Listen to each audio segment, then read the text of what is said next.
The morning sun filtered weakly through the pale curtains, casting a soft glow over the small, neatly arranged kitchen. Cindy stood barefoot in front of the stove, stirring the pot of yam porridge she had seasoned just the way Ramon liked it.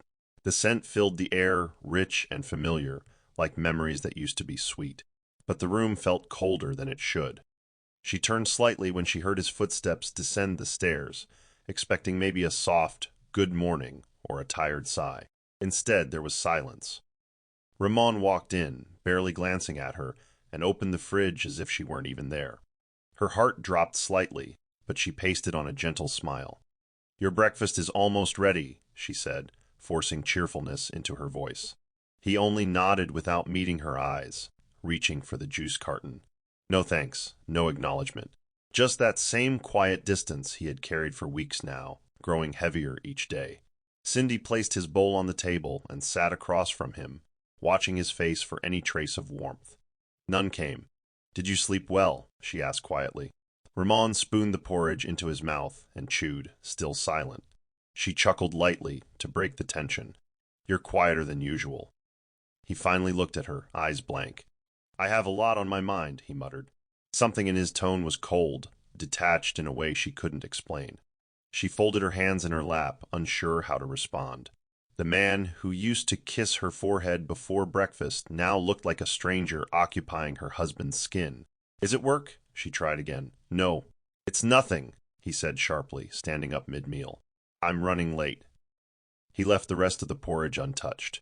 The door slammed a few seconds later, and Cindy sat there, staring at the bowl across from her. The food she prepared with care had gone cold. But colder still was the realization settling in her chest. Something was terribly wrong. And whatever it was, Ramon was no longer trying to hide it. The breeze that drifted through the window that evening carried the earthy scent of rain about to fall.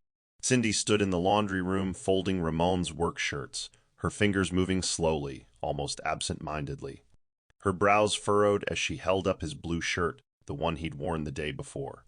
She leaned closer and sniffed. The scent was faint, but unmistakable. A floral perfume, sweet but expensive, nothing like the gentle coconut oil she used.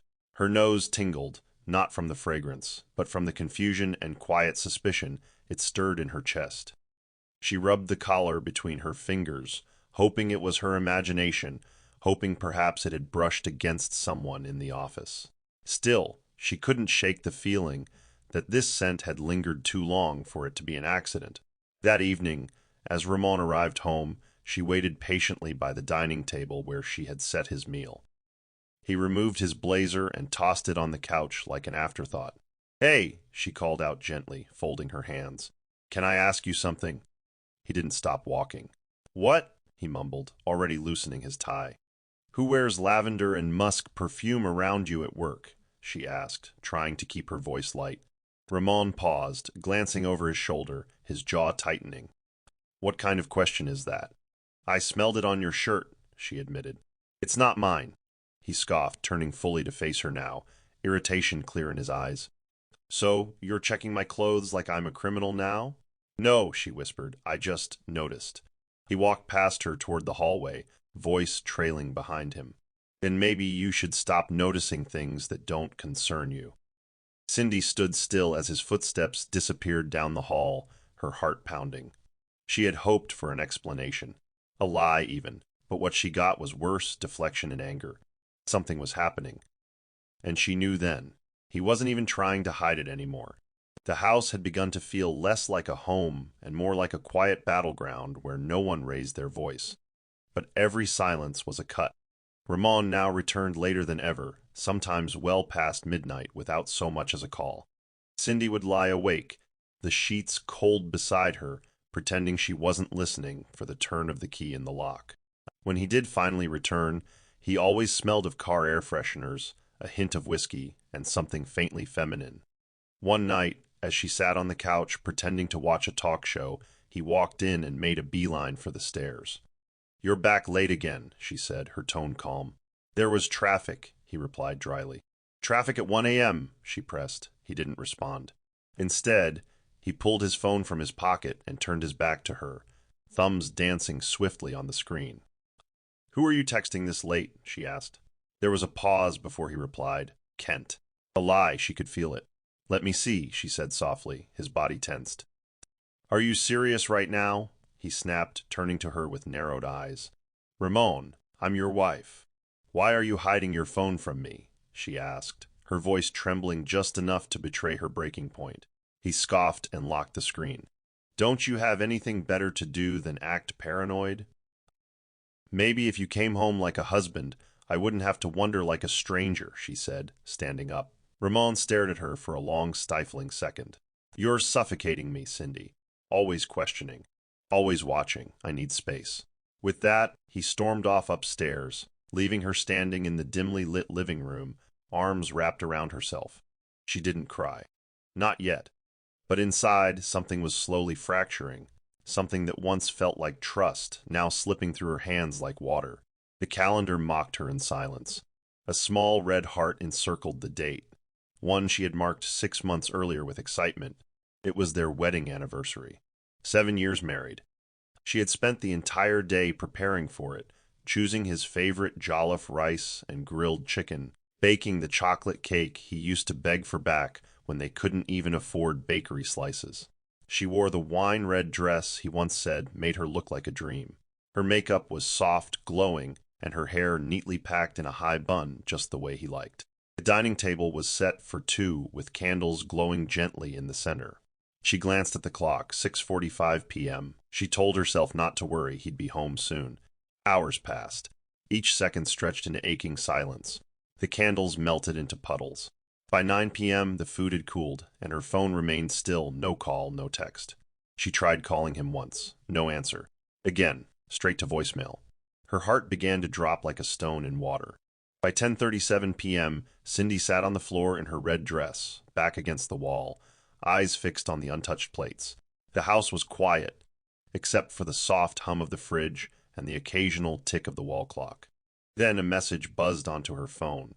It was from Marjorie. "Did you see the pictures of Ramon at the new club opening?" Cindy froze. Fingers trembling, she opened the link. And there he was, Ramon, at a club opening downtown, laughing beside a woman in a silver gown with his arm casually around her waist. The crowd around them looked elite and amused. She felt the air leave her lungs. 7 years of love and loyalty, forgotten for a night of pretense and pleasure. And the worst part? He didn't even remember what today meant. Or maybe he just didn't care. It was a drizzly Saturday morning when Cindy heard the knock. She opened the door to find Kent, Ramon's cousin, standing awkwardly with a plastic bag of snacks and 2 bottles of malt. "I was nearby. Thought I should check on you," he mumbled, stepping inside. She appreciated the gesture, even if his eyes held the kind of discomfort that spoke louder than his words. They sat in the parlor, the TV murmuring in the background. Cindy stirred her malt with a straw, staring into the bubbles. "Is he okay?" she asked suddenly. Kent looked at her, unsure. "Define okay," he replied. She didn't smile. "You know what I mean." There was a long pause. "Look, Cindy, I love Ramon. We grew up like brothers, but lately, he's changed." He hesitated, lowering his voice. "He's been spending time with someone. A woman. Her name's Edith." The name crashed into her like a wave against a drowning swimmer. She blinked fast, holding her breath. "Who is she to him?" she asked, though deep down she already knew. Kent shifted uncomfortably. "I don't know all the details. He's secretive. But he talks about her differently. And he doesn't even try to hide it around the guys." Cindy stood up, her shoulders stiff, walking slowly toward the window. The rain had begun to pour harder now, like the sky itself couldn't hold back. "Why are you telling me this?" she whispered. "Because you deserve to know," Kent said. "And because I'm tired of watching him destroy everything without consequence." Cindy nodded slowly. "Thank you, Kent," she said, her voice heavy. "You didn't have to come, but you did." He rose to leave, guilt tracing his features. "I just hope he wakes up before it's too late." But Cindy already knew the truth. Ramon was fully awake. He had simply chosen to turn his back on everything that once mattered. The living room was bathed in soft lamplight when Ramon walked in that evening. Cindy sat on the couch, her hands resting on a throw pillow, her eyes already tired. She watched him shrug off his coat and loosen his tie, avoiding her gaze. Ramon, she said gently, can we talk? He sighed audibly, glancing at the clock like it offended him. Now. Yes, she said firmly. Please. He didn't sit down, just leaned against the wall, arms folded. What do you want to talk about? Cindy steadied her breath. Us. I feel like I'm living with a stranger. You come home late, you barely speak to me, you flinch when I touch you. What's happening to us? His eyes flicked toward her, empty. We're just in a rough patch. It happens. No, she said softly. This isn't a patch. This feels like you're walking out of our marriage while I'm still sitting inside it. Ramon looked away. You're overthinking everything again. You always do this. Cindy stood up now, voice trembling. Don't dismiss me like I'm some nag. I'm your wife, Ramon. I have the right to ask why you're so distant, why you're hiding things. He ran a hand through his hair, clearly frustrated. Can we not do this right now? I'm tired. You're always tired when it's about us, she snapped. But you have energy for everyone else. Ramon's jaw clenched. I don't want to do this. Then say it, she challenged. Say you don't love me anymore. Say you want out. He didn't say anything. The silence between them screamed louder than any words could. After a long moment, he walked past her without a glance. The bedroom door shut behind him, and Cindy sank back into the couch. She had poured her heart into the space between them, hoping he'd meet her halfway. But once again, she was the only one speaking, and it hurt more than anything he'd ever said. The Lagos evening shimmered with lights and traffic as Cindy sat across from Marjorie in a modest open-air restaurant. They had planned the dinner to lift her spirits. But the moment Cindy's eyes drifted across the road, her body froze.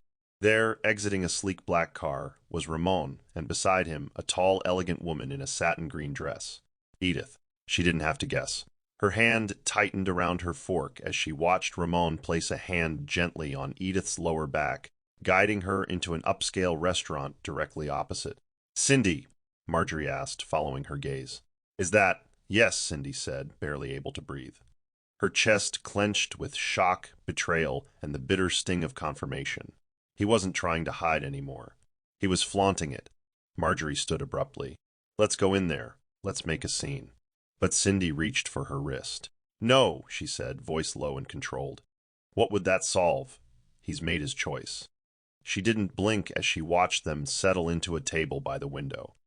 Ramon leaned in close to Edith, laughing the way he hadn't laughed at home in months. He looked right at me, she whispered, and sure enough, his eyes had found hers through the glass. For a brief second, their gazes locked. He didn't look shocked. He didn't flinch. He simply turned away as if she didn't exist. Cindy's heart broke in that moment, not because he was with someone else, but because he didn't even have the decency to be ashamed. It was the confirmation of a truth she had avoided for too long. Ramon had already left her emotionally. All that remained was the physical exit, and she feared that day was closer than she thought. Cindy sat curled up in her living room, her arms wrapped around her knees, eyes red from hours of silent tears. The glow from the television flickered across the room, but she wasn't watching. The image of Ramon with Edith haunted her every blink. When the doorbell rang, she didn't move at first. The second chime broke through her fog, and she dragged herself to open it. Marjorie stepped in with urgency, clutching a small paper bag. I brought pepper soup and a bottle of wine, she said gently, reading Cindy's hollow expression. She set the items down and pulled her friend into an embrace. Cindy didn't resist. She let herself collapse into Marjorie's warmth, into the one person who hadn't turned away. He looked me in the eye, Cindy choked out, and it was like I was nothing. Marjorie helped her onto the couch and handed her a napkin. You're not nothing. Don't ever let that man make you feel like you are. Cindy let out a tired sigh. I don't even know who I'm married to anymore. You're married to a man who doesn't deserve you, Marjorie replied sharply. And honestly, if you keep trying to chase the version of him you married 7 years ago, you're going to lose yourself. Cindy's lip trembled. But I loved that version. Marjorie squeezed her hand. I know, but that version's gone. And you're still here. You're still standing. They sat in silence for a while, the pepper soup untouched, the wine uncorked. Do you think I should leave? Cindy finally asked. Marjorie didn't rush to answer. I think you should stop waiting for him to love you the way you love him. That's what's killing you. It wasn't the advice Cindy expected, but it was the truth she needed. A truth that wrapped itself around her chest, not to comfort, but to prepare her for what came next. The following week, Ramon returned home earlier than usual, an envelope in his hand. Cindy, caught off guard, looked up from the novel she was pretending to read. "We've been invited to the Blackmore Business Awards this Friday," he said flatly, dropping the envelope on the coffee table. Cindy blinked, confused. Yes, they expect us to attend as a couple." The irony stung. After weeks of silence, betrayal, and distance, he suddenly wanted her by his side for appearance. "Why me?" she asked, voice calm but cold. "Because I'm not showing up to a high-profile event alone. And it'll raise questions if I bring someone else," he replied without hesitation. Her heart twisted at how effortlessly he admitted it. He would have rather gone with Edith if he could. Cindy stared at the invitation, fingers trembling. "So I'm just your cover now." Ramon sighed, walking toward the stairs. "Just put on a dress and smile. You're good at that." She sat there for a long time after he disappeared, torn between pride and survival. By Thursday, she had made her decision. She would go, not for him, but to remind herself that she was not invisible. On the night of the event, she dressed carefully in a deep red gown that clung to her curves and made her complexion glow. Her hair was twisted into an elegant bun, her earrings small and golden. As she walked down the stairs, Ramon looked up, and for the first time in months, he paused. "You look," he started, but stopped himself. "Ready?" Cindy nodded, her face unreadable. "Let's go." They left the house together, but the distance between them in the car was louder than silence. Something told her this night would mark a turning point, though she had no idea just how much. The Blackmore Hall glittered with wealth and status, gold chandeliers, tuxedos, designer gowns, and photographers flitting across the room like moths to light. Ramon moved confidently through the crowd, shaking hands with partners, smiling for the cameras. Cindy stayed by his side, quiet and poised, every bit the wife he needed her to pretend to be. But then she saw her, Edith, in a sleek navy blue dress, casually sipping champagne near the bar. Ramon saw her too. Cindy caught the flicker in his eyes, the way his posture shifted. And then, without warning, he pulled Cindy aside. "You're embarrassing me," he hissed under his breath. "What?" she asked, stunned. "Standing there like a statue. People are watching." "Because I don't belong here anymore, do I?" she replied, tears prickling at her eyes. Before she could take a step back, he raised his voice slightly, catching the attention of a few guests nearby. "You know what, Cindy? You always play the victim. That's your problem." "Ramon, not here," she whispered, desperate to keep dignity intact, but he was already spiraling. "You're just bitter that someone else can give me what you no longer can." A collective gasp rose from the surrounding crowd. And then, like something out of a nightmare, he spat. Right in her face, the room went completely still. The gasp echoed. Someone dropped a glass. Cindy stood frozen, spit dripping from her cheek, eyes wide, breath caught. The cameras clicked in shock. A man across the room raised his phone, recording. Ramon's face twisted in anger, but the damage was done. He turned and stormed away, and the crowd slowly turned back to the woman in the red dress, stunned, violated, yet still standing. Cindy didn't cry. She walked toward the exit with slow, deliberate steps, each footfall heavy with humiliation. What she didn't know was that the worst moment of her life had just been broadcast to the world, and the world was about to respond. The ballroom slowly returned to its rhythm after Cindy's exit, but the undercurrent had changed. The air was thicker, every whispered conversation laced with disbelief. In the far left corner of the room, a young man named Deceit, a freelance videographer, lowered his phone with trembling fingers. He hadn't meant to record the incident at first, but something about the tension had caught his eye, and when the unimaginable happened, instinct took over. He watched the clip again, Cindy's composed stance, Ramon's fury, and the horrifying moment of spit-meeting skin. "He actually did that?" he whispered to himself. His girlfriend, Lola, stood beside him, hand over her mouth. "Post it," she said, her voice shaking. "The world needs to see this." That woman. She didn't even react. She just walked away with dignity. Deceit hesitated. This could ruin him. He's a public figure. Lola turned to him, eyes hard. And she's a human being. That wasn't a mistake. That was public abuse. He nodded slowly and uploaded the clip to his page with a simple caption. A woman was publicly spat on by her husband tonight at Blackmore Hall. You tell me, who's the disgrace? Within minutes, shares began to climb. In less than an hour, the video was reposted by a mid-tier influencer. By midnight, it had been uploaded across multiple platforms.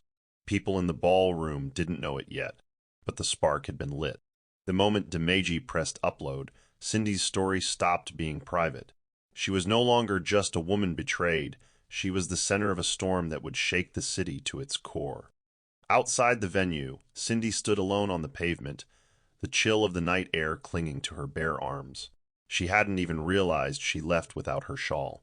Her makeup was smeared not from tears, but from the harsh slap of humiliation. A black SUV pulled up, and for a moment she thought maybe it was a car for her. Instead, Edith stepped out in heels too high and confidence too loud, and walked straight into Ramon's arms. You okay? Edith asked him softly. He glanced back toward the building. She made a scene. You did what you had to do, Edith replied, brushing invisible dust off his shoulder. Cindy watched from the shadows. They hadn't even noticed her standing there. She turned away and began walking slowly down the street, each step heavy but deliberate. Her phone buzzed incessantly in her clutch, calls from unknown numbers, messages from friends she hadn't heard from in years. She didn't look. Her legs moved on autopilot until she reached a quiet bus stop. There, she sat on the bench and finally allowed her body to slump. A homeless woman nearby offered her a torn scarf. You okay, sister? The woman asked. Cindy didn't know how to respond. I'm not sure, she whispered, but even as she spoke, something inside her shifted. The shock was still there, yes, but it had begun to give way to something else, a slow-burning anger that wrapped itself around her spine and refused to let go. Her silence wasn't weakness anymore. It was preservation. She had walked away from the wreckage with nothing but her dignity. But tomorrow, the world would wake up, and they would see. By dawn, the internet was on fire. The video had been viewed over 5 million times. It was trending on every social media platform with hashtags like the woman in red, say her name Cindy, and Ramon the Spitter. Influencers, feminists, celebrities, and even news anchors reposted it, some with captions that ranged from "This is violence" to "She walked out like a queen." Cindy's face, stunned but strong, lips tight, chin raised, was frozen in thousands of screenshots. Memes emerged, yes, but so did solidarity. People were enraged, not just by what Ramon had done, but by how calmly Cindy endured it. Her silence had become a symbol, one that screamed louder than his hate ever could. While most viewers didn't know the full story, they didn't need it. The act spoke volumes, and it had ignited something larger than anyone could contain. Inside her apartment, Cindy finally opened her phone. The notifications were endless, messages from strangers, voice notes from family, missed calls from journalists, emails from talk shows. At first, she scrolled blankly, overwhelmed. Then she opened one message. It was from a young woman who simply wrote, I saw the way you stood there. You gave me courage to leave my own situation. Thank you. Cindy's fingers trembled, not from fear, but from realization. Her pain had become someone else's strength. And somewhere in the background, Ramon sat in his office, unaware that his name had become poison. He was laughing with a client over coffee when his assistant rushed in, tablet in hand. Sir, you need to see this.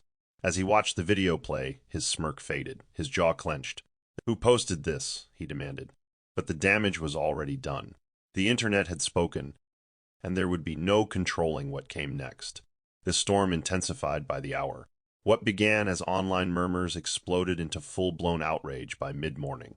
Social media platforms were flooded with condemnation, and Ramon's face appeared on multiple headlines with captions like, Corporate executive publicly shames wife in viral video and CEO or abuser. The internet demands accountability. Across offices, classrooms, and markets, conversations circled around one name, Cindy. Her composure became the symbol of wounded dignity. Fashion bloggers praised her red gown, calling it armor, while advocacy pages declared her the new face of silent strength. Celebrities reposted the video with support. One popular Nollywood actress tweeted, This is what pain looks like, but also what power looks like. Cindy, we see you. Cindy, however, had barely left her bedroom. The curtains remained drawn, and she sat on the floor beside her bed, phone in hand, watching a world she didn't ask to be part of react with fury and empathy. Marjorie had come by earlier and insisted on staying over. "You've started a fire, Cindy," she said, wrapping her arms around her. "A good fire," Cindy exhaled. "I didn't mean to. I didn't even know anyone was recording." Marjorie smiled softly. "That's what makes it real. You weren't performing. You were surviving."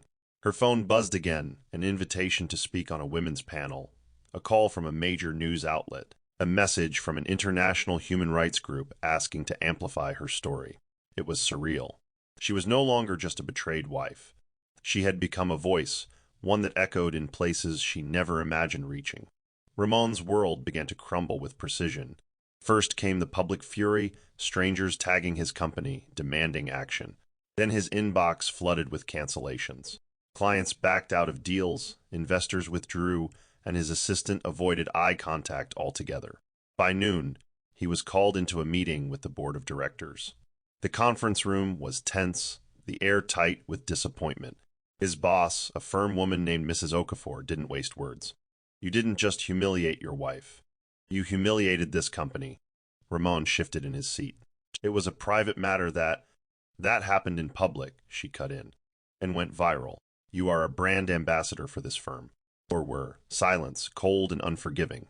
"We'll release a statement. Effective immediately, you're suspended pending further review." Staggering out of the building, Ramon rubbed his temples and climbed into his car. He had barely turned on the engine when his phone lit up with Edith's name. "Hello," he answered tightly. "Have you seen Twitter?" she snapped. "Of course I've seen it." "This is insane, Ramon. My name is being dragged now, too." "I thought you said no one would care." He clenched his jaw. "It's just noise. It'll pass." Edith laughed bitterly. "You don't get it. This isn't the kind of noise that fades. People are calling me your homewrecker, your enabler. I can't even go out." "So what, you're blaming me now?" he barked. "I'm saying this isn't what I signed up for," she replied, cold. "I didn't think loving you would come with death threats and canceled gigs." The line went dead. Ramon tossed his phone onto the passenger seat, watching as the screen went black. The empire he thought he owned was starting to rot from its center, and it was only day one. Edith hadn't stepped out of her apartment in 2 days. Her notifications were non-stop, comments laced with venom, stories linking her to Ramon's downfall, tagged posts calling her the other woman with no shame. She tried to do damage control, but every post she made only worsened things. She opened her DMs to find even her own brand partners expressing concerns. One stylist messaged, "We'll have to pause our collaboration for now. Too much heat." Edith sat at her vanity, her makeup untouched, her reflection tired and exposed. "He said he'd handle it," she muttered aloud. "He promised this wouldn't touch me." Her phone buzzed again, this time from a casting director she had been pursuing for months. The message was short. "We're going in a different direction. Best of luck." Her world, built on visibility, was now suffocating her. That evening she called Ramon. He answered on the third ring, his voice gruff. "What?" "We need to talk," she said. "About what?" "About this, all of it. I'm getting burned for your mess, and I can't afford to lose everything I've worked for." Ramon sounded impatient. "So what do you want me to do?" "I'm stepping away," she said firmly. "From what?" "From us," she replied, biting back emotion. "You need to clean up your own mess. I didn't ask for this fallout." Ramon was quiet for a moment. "You're serious?" "Dead serious," she said. "This isn't love, Ramon. This is a disaster." Before he could argue, she hung up. And for the first time, she felt both powerless and free. Her name might be tarnished, but at least now, she wasn't tethered to a man sinking under his own choices. She poured herself a glass of wine and stared out the window. Outside, the world was still spinning. Inside, she was learning how to let go. Cindy pulled the curtains shut tightly and tossed her phone into the drawer of her bedside table, letting it buzz unanswered. The flood of messages, voice notes, and interview requests had become overwhelming. She wasn't ready for the world's attention. Not yet. The apartment, once a place of routine and silence, now felt like a fortress. She stayed in oversized t-shirts and barely ate, her appetite lost somewhere between exhaustion and disbelief. Marjorie had offered to stay again, but Cindy declined this time. She needed solitude. Not to mourn Ramon, but to process who she was now. A woman reduced to a viral video, yet celebrated for surviving. The contradiction unsettled her. What people saw was strength. What she felt was fatigue. A knock at the door startled her. She waited a moment, unsure. Then a voice called out, soft, familiar. "Cindy, it's Kent." She hesitated, then opened the door. Kent stood there, holding a small takeout bag and a bottle of water. "I figured you hadn't eaten," he said. She stepped aside silently, allowing him in. "You've been all over the news," he said gently, sitting across from her. "I know," she muttered, curling up on the couch. "I didn't ask for it," Kent nodded. "Sometimes the loudest moments in life aren't ones we plan." He handed her the bag, and she took it wordlessly. "Do you want it to stop?" he asked. "The attention?" She shrugged. "I don't know what I want, but I know I don't want pity." Kent looked at her seriously. "No one's pitying you. People are watching you because you stood in fire and didn't burn. You may not feel it yet, but you're not broken." She blinked, the words striking a hidden chord. Maybe she wasn't broken. Maybe she was just in hiding, waiting for the strength to rise again. By the following week, Cindy's email inbox read like a celebrity's. Major talk shows, magazine covers, product endorsements, all begging for her appearance or partnership. One high-end fashion label proposed rebranding their next campaign around her now iconic red dress. She sat with Marjorie at her dining table, scrolling through offers on a borrowed laptop. "You could make real money from this," Marjorie said, pointing at one particularly generous deal. Cindy stared blankly. "It feels strange, like I'm profiting from pain." "No," Marjorie countered. "You're reclaiming power. You didn't ask for the spotlight, but now that you have it, you choose what to do with it." Cindy closed the laptop. "I'm just not ready to speak. Not yet," everyone wants a quote. A soundbite, but I still hear my own silence. Later that evening, she received a direct message from a teenage girl named Tolu. "They laughed at me when I cried at school, but then I saw you. You didn't cry. You stood tall, and now I know I can survive too." Cindy read it 3 times. Something shifted in her chest. Not because she felt validated, but because someone somewhere had seen her pain and found courage. It wasn't about fame. It was about impact.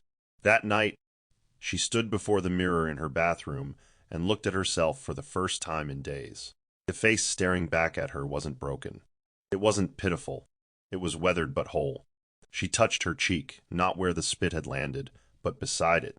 "I'm still here," she whispered. And for the first time in weeks, her reflection didn't flinch. Ramon sat in the sterile, gray-toned office across from the legal and HR team, his legs jittering beneath the desk. Papers were spread before him, official letters, final warnings, termination clauses. His supervisor, Mr. Adedeji, didn't mask his contempt. "You were warned," he said coldly. "We gave you 48 hours to salvage public perception. You failed. The board is unanimous." Ramon's hands shook as he picked up the termination letter. "This is absurd. I've built deals worth billions for this company." "And in 2 minutes you tarnished the brand beyond repair," Mr. Adedeji snapped. "You don't get to throw your wife away in public and act like it's business as usual." The silence that followed was loud. Ramon knew it was over. All his influence, all the handshakes and tailored suits, none of it could save him now. Outside the building, Ramon stood on the steps in disbelief. His driver was gone, fired as part of the severance clean-out. He called Edith. No answer. He tried again.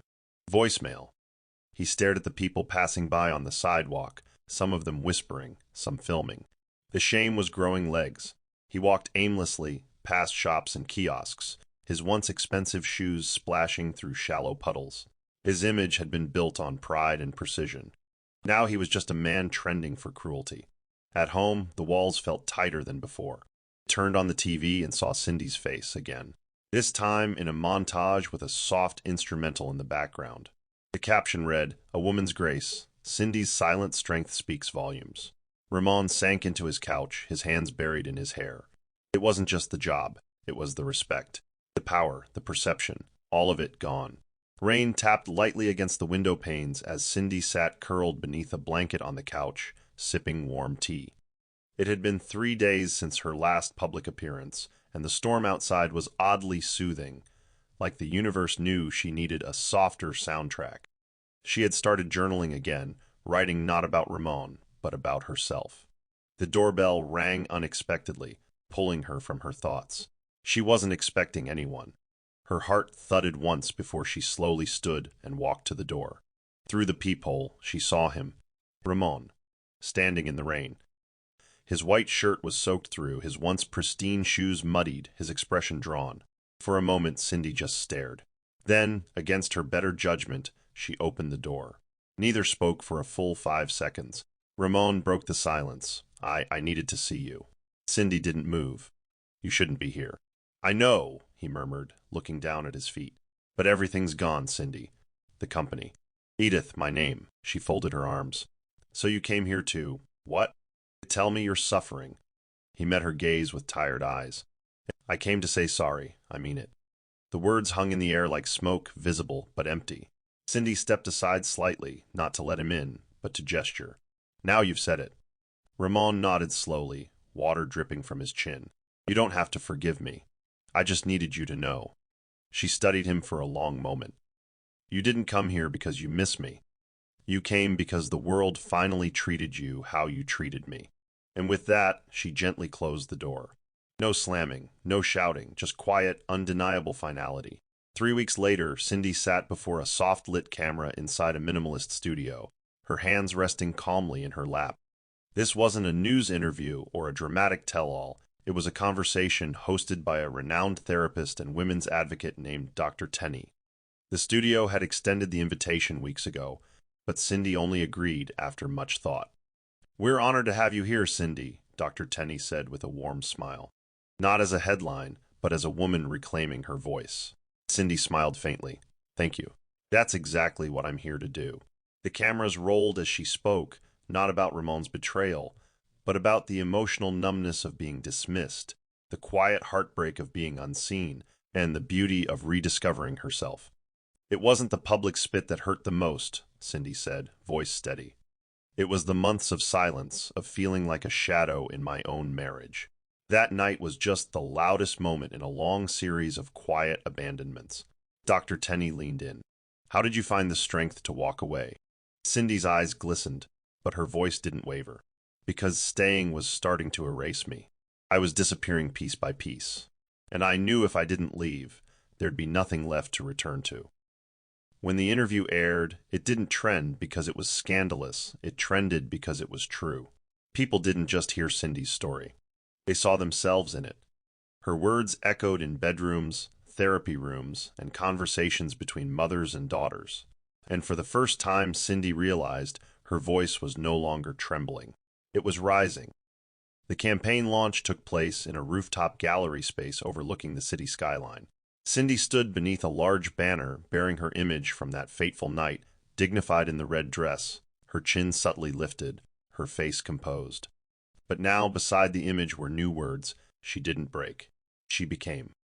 The brand had approached her not for pity, but for power.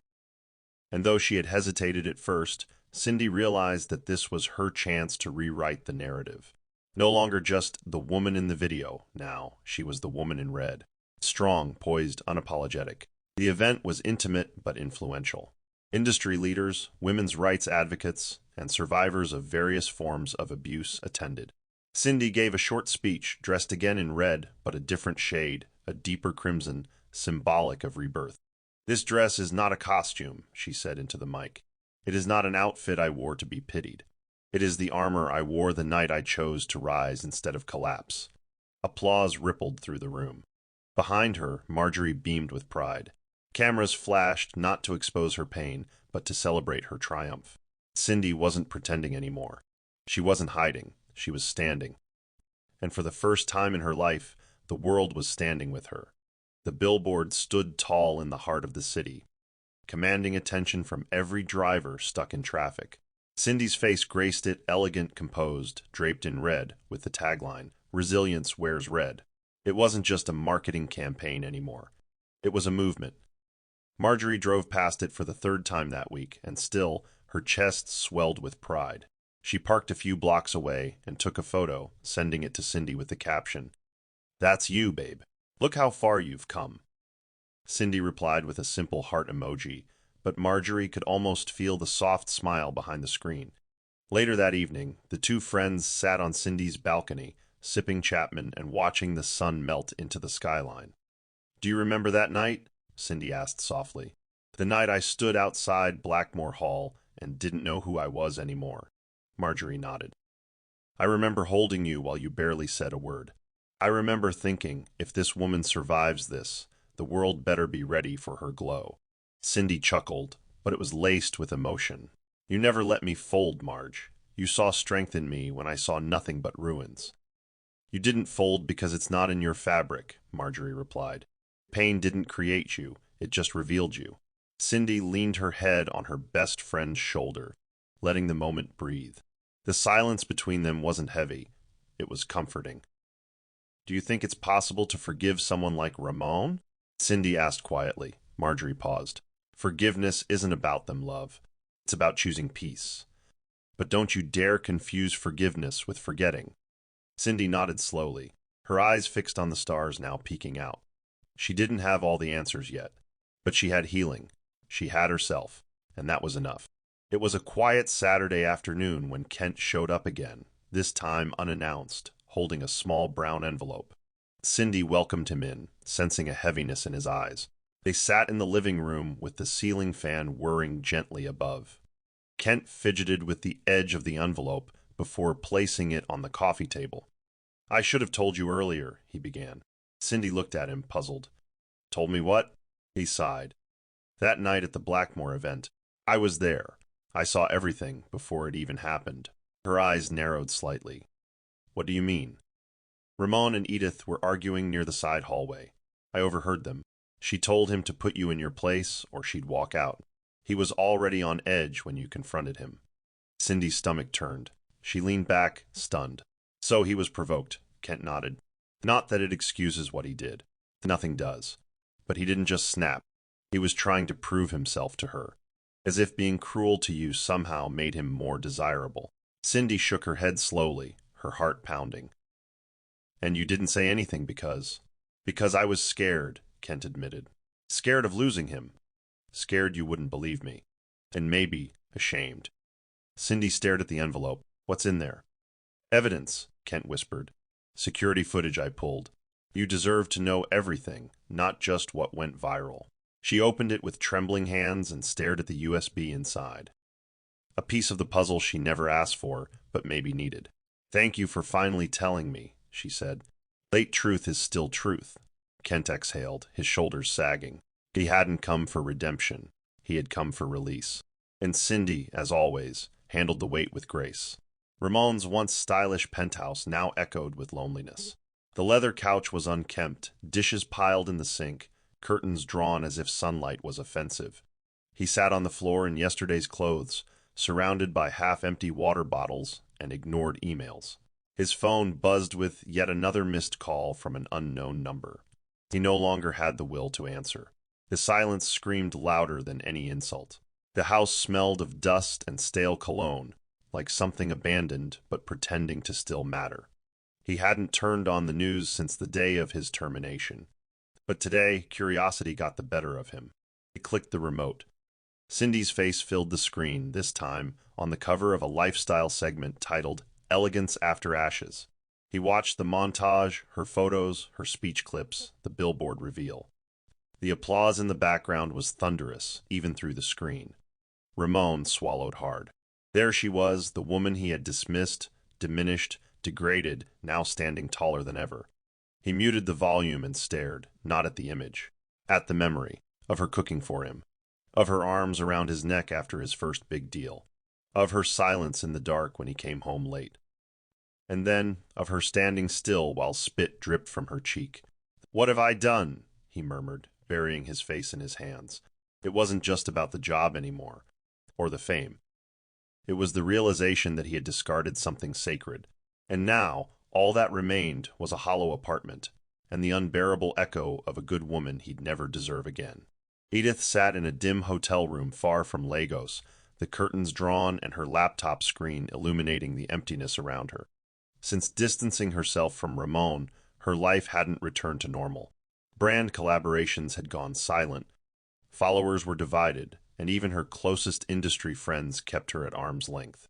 She had tried to move on, to paint over the backlash with new content and forced smiles, but it didn't work. It never felt real again. That afternoon, after scrolling through yet another viral interview of Cindy being honored, something inside Edith snapped. She picked up her phone, opened her chat with Ramon, still unread since their last argument, and began to type. "We were never meant to last.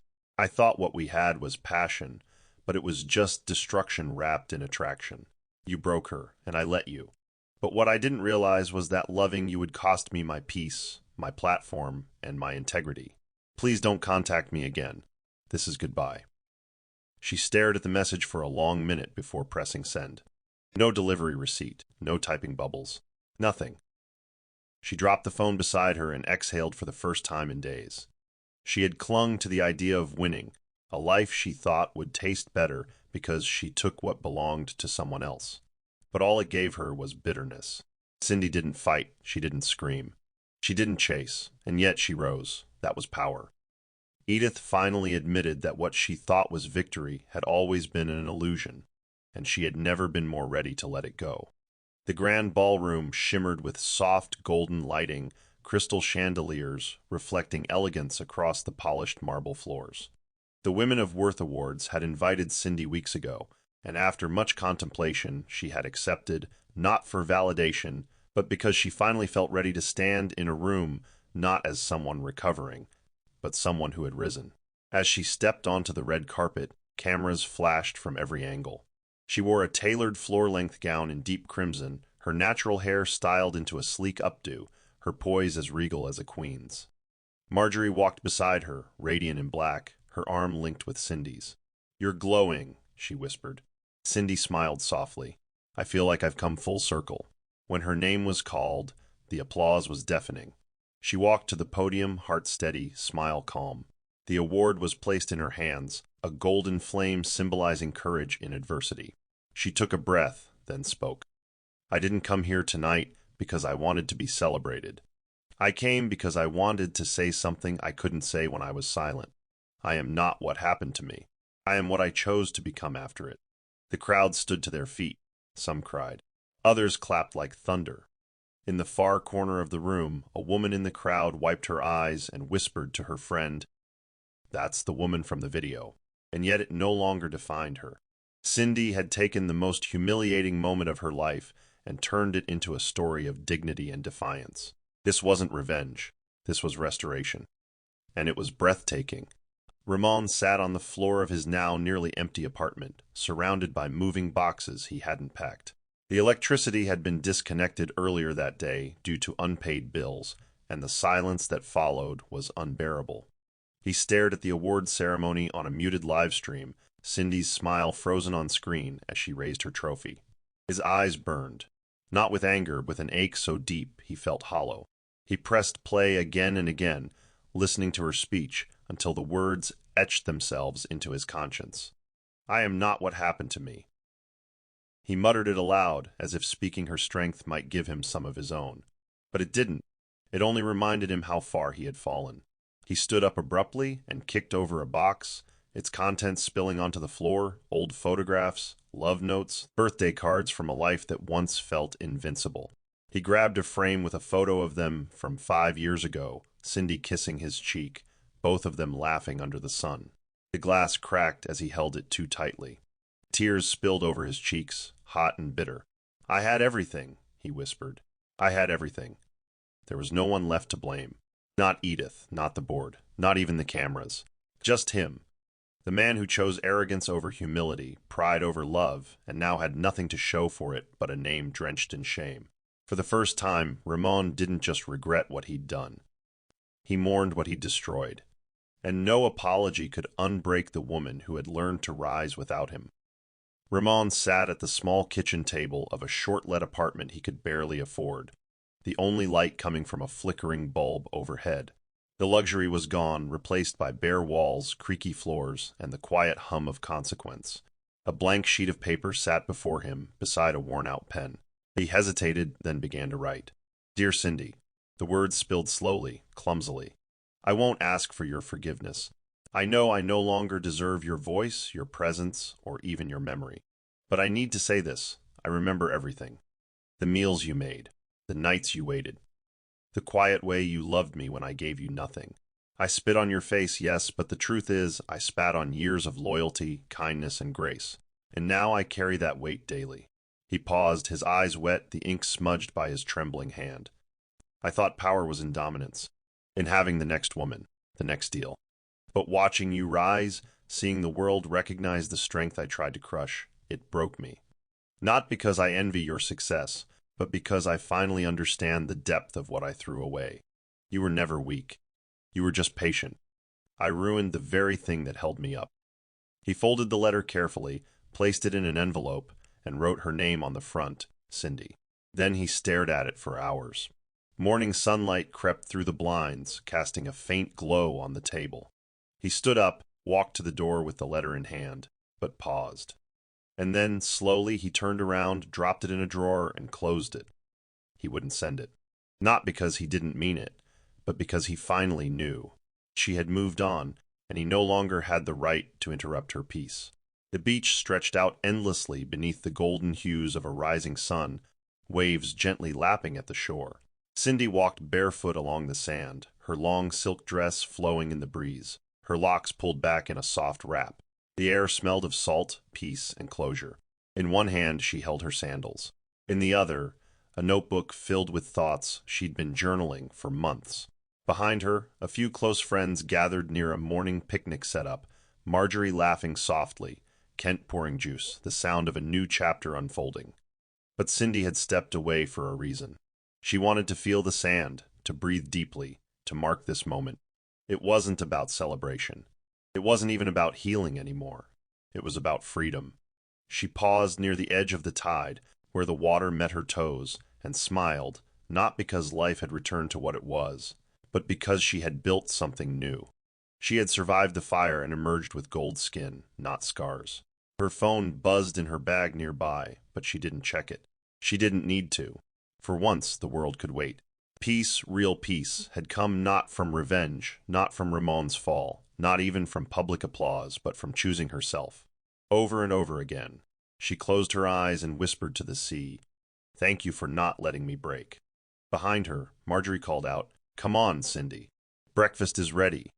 She turned around, her face glowing in the sun. As she walked back to the people who had stood beside her, the wind carried away the last remnants of pain.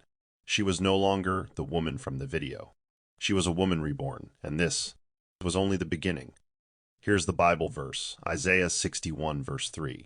To bestow on them a crown of beauty instead of ashes, the oil of joy instead of mourning, and a garment of praise instead of a spirit of despair. They will be called oaks of righteousness, a planting of the Lord for the display of his splendor. This verse beautifully captures Cindy's journey from humiliation and sorrow to strength, honor, and inner beauty. Her restoration didn't come from revenge, but from choosing dignity and allowing herself to rise through grace. Moral of the story: never mistake silence for weakness.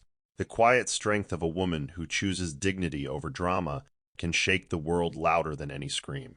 True power lies not in retaliation, but in self-worth, resilience, and the courage to walk away from what no longer values you. Even when others try to reduce you, God has a way of rewriting your story and lifting you beyond what they ever imagined. Let grace be your revenge and peace your reward. That's the end of the story. What did you learn from this story? Drop your thoughts in the comment section. Leave a like, and don't forget to subscribe and turn on post notification so that you'll be notified whenever we drop our next videos. Also, share this video to someone who might be interested. Thank you so much for watching.